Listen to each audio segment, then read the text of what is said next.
At the exact same time, Cuomo is being investigated over his handling of the COVID crisis and cover-up in New York nursing homes. Remember, March last year, medical director for a retirement community, New Rochelle, New York. Well, he called into the Mark Levin show, Mark's radio show, nationally syndicated. Here's what happened. I wanted to bring to your attention and the listeners' attention what is about to happen in New York with respect to nursing homes.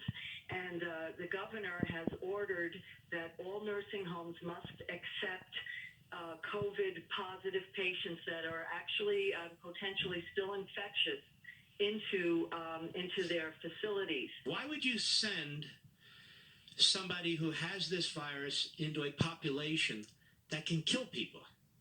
Thank you. No, are you serious? I am serious. Well, what?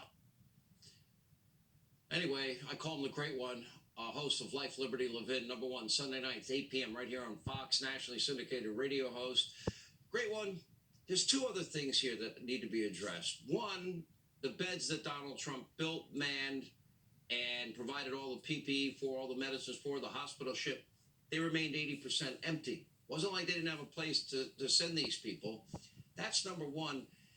Then when they found out in June, he did this at the end of March, that 9,000 people had died in nursing homes, rather than change course and admit they were wrong, he went back to writing his book and doubled down on covering it all up. Thoughts? Let me just say this. I'm very troubled by the direction of your program here, first of all, and the way you're treating Joe Biden.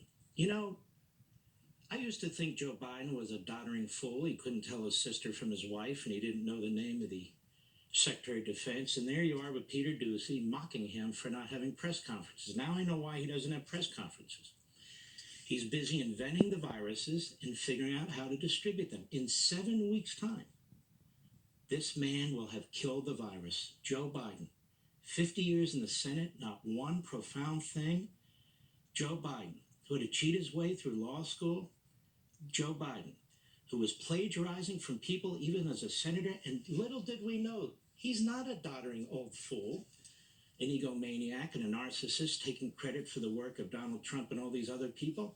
He has been working like no president in American history. He is the modern day Jonas Salk. He's Thomas Edison. He is, we've never had a president like this. He's fantastic. Let me tell you something about this guy, Biden. He's a liar. He's a plagiarist. Since he's been in high school. And I want to give you the facts, the American people. As for Cuomo, he needs to resign. Everybody knows what he is and what he's done.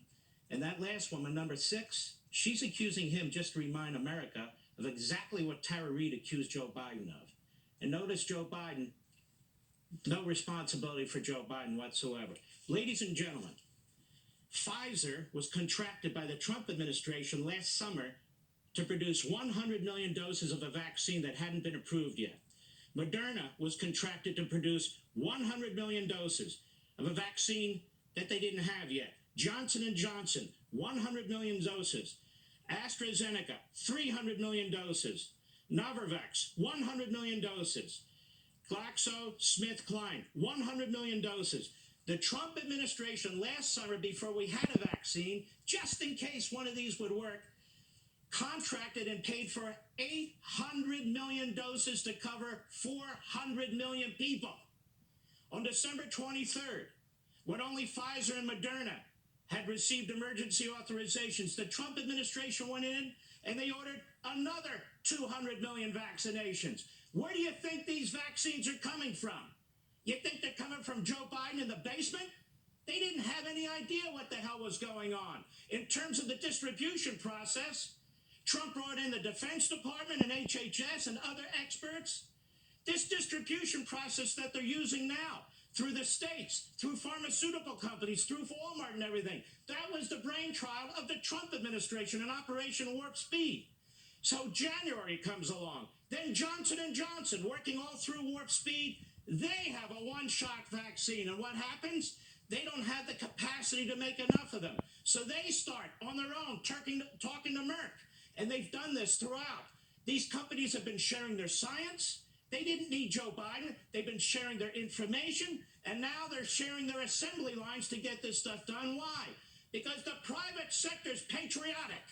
Because people working hard in the private sector did this. Not 7 weeks of Mr. Is that my sister? Is that my wife? And so what happened? So they quickly ordered more of the Johnson & Johnson vaccines. In the end, before Donald Trump left office, he had contracted for enough approved vaccines to inoculate 550 million people. It takes time to ramp up. You got to have the channels of production. You got to have the material. You're competing overseas with other companies in other countries. The idea, this speech that Joe Biden gave is the most disgusting, propagandistic speech that a demagogue, even a politician, has ever given. It is pathetic. And you'll notice he and his spokesperson, Psaki, never tell us exactly what they've done and exactly who's done it that is so different from the Trump administration. This is so appalling. This man has exploited this pandemic like no politician has ever exploited a pandemic. When he's sitting in his basement eating his oatmeal that's dripping on his loafers, what does he do? He accuses President Trump of killing hundreds of thousands of people. When it's Trump who gets the testing done, when it's Trump who's getting the ventilators and the respirators, when it's Trump who's getting the PPE, when it's Trump who's bailing out fools like Cuomo with hospital beds and so forth and so on. The Democrat Party has been a disaster. The Democrat governors have destroyed their economies. People can't get out of their states fast enough to go to Republican states. This is a disgrace what Joe Biden did. And by the way, he says it's a war on the virus. Well, who started the war? Communist China, his friends. What did he say about Communist China today? Not a damn thing. Press conference from Joe Biden. What's the point? I'm done. Mark Levin, the great one. Thank you, sir. Coming up, New York City, one New York City school put out an inclusive guide.